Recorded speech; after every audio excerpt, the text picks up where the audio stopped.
एक परिवार में एक बिल्ली थी जो जब से उस घर में आई थी गुमसुम और उदास रहती थी। न वह खेलती, न ही किसी से घुलती मिलती, बस चुपचाप एक कोने में पड़ी रहती। परिवार के लोग उसे प्यार करते थे, लेकिन वह हमेशा उदासी में डूबी रहती। एक दिन उसी परिवार के घर में एक युवती आई जो उनके रिश्तेदारों में से थी।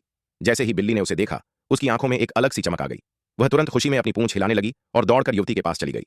सभी लोग यह देखकर हैरान थे, क्योंकि यह बिल्ली पहली बार किसी के प्रति इतना प्रेम जता रही थी। रात हुई, सब लोग सो गए और वह बिल्ली भी युवती के पास आकर सो गई। आधी रात को युवती को एक सपना आया जिसमें उसके पिता प्रकट हुए। वे कुछ वर्षों पहले इस दुनिया को छोड़ चुके थे।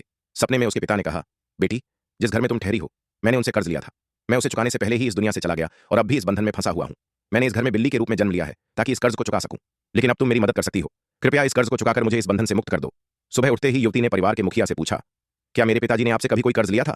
परिवार के मुखिया ने मुस्कुराते हुए कहा, नहीं, वे मेरे बहुत अच्छे दोस्त थे और अब जब वे इस दुनिया में नहीं हैं तो मुझे उनसे कुछ भी नहीं चाहिए। लेकिन युवती ने जिद पकड़ ली और किसी भी तरह से वह कर्ज की रकम उन्हें लौटा दी। परिवार के लोग उसकी निष्ठा और भक्ति देखकर भावुक हो गए। युवती जब अपने घर लौटी तो अगली ही सुबह परिवार वालों ने देखा कि बिल्ली की मृत्यु हो चुकी थी, अपने कर्मों के बंधन से मुक्त हो चुकी थी। इस कहानी का संदेश, कर्ज का बोझ केवल शरीर तक सीमित नहीं होता, यह आत्मा को भी बांध सकता है।